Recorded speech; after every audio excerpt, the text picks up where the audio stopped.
आज से लगभग 4 लाख साल पहले आइस एज का टाइम चल रहा था। नियंदरथाल का एक ग्रुप गुफा में बैठा था, जिसमें एक औरत आज इस कातिल ठंड में बच्चे को जन्म देने वाली है। अभी इन्होंने आग जलाना नहीं सीखा था, इसीलिए इस ठंड में बच्चे को जन्म देकर जिंदा रखना बहुत बड़ी चुनौती थी।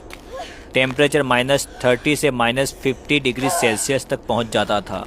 प्रेग्नेंट औरत को गुफा के एकदम एंड में 2 औरतें लेके गई। कुछ नियंदरथाल मर्दों ने गुफा की ओपनिंग पर पत्थर रख दिए ताकि ठंडी हवा अंदर ना आ सके। कुछ घंटे सब लोग शांत बैठे और फिर एक बच्चे की किलकारी उठी। प्रेग्नेंट औरत ने एक लड़के को जन्म दिया था। पास बैठी औरत ने एम्बिकल कॉर्ड को तेज पत्थर से कट किया और बच्चे को जानवर की खाल में लपेटकर मां के सीने से चिपका दिया। जैसे ही बच्चे का जन्म हुआ, सब लोग उस बच्चे के चारों ओर घेर कर एक सर्कल में बैठ गए ताकि बच्चे को थोड़ी गर्माहट मिले। नया जन्मा हुआ बच्चा मां के सीने से लगा हुआ था।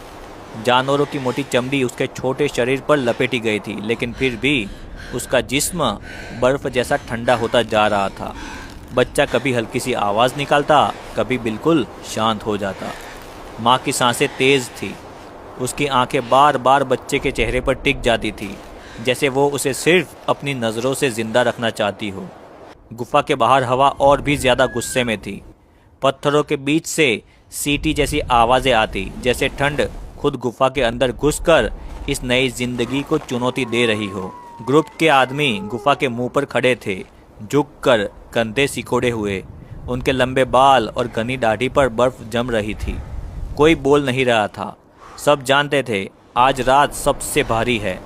सर्कल में बैठी औरतें अपने शरीर को बच्चे की तरफ थोड़ा और झुका लेती है। समय धीरे धीरे सरकता गया। गुफा के अंदर अंधेरा और गहरा होता गया। बच्चे की सांसें अब पहले से ज़्यादा कमज़ोर लग रही थी। उसकी किलकारी जो कुछ घंटे पहले गुफा में गूंजी थी, अब याद बन चुकी है।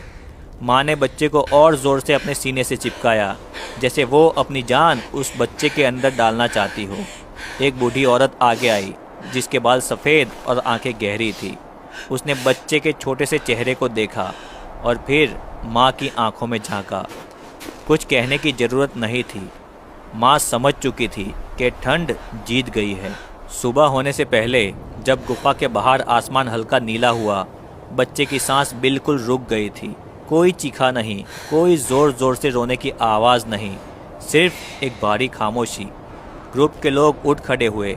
बच्चे के लिए कोई शब्द नहीं थे, कोई रस्म नहीं थी, सिर्फ एक काम था, उसे इज्जत से इस दुनिया से विदा करना था।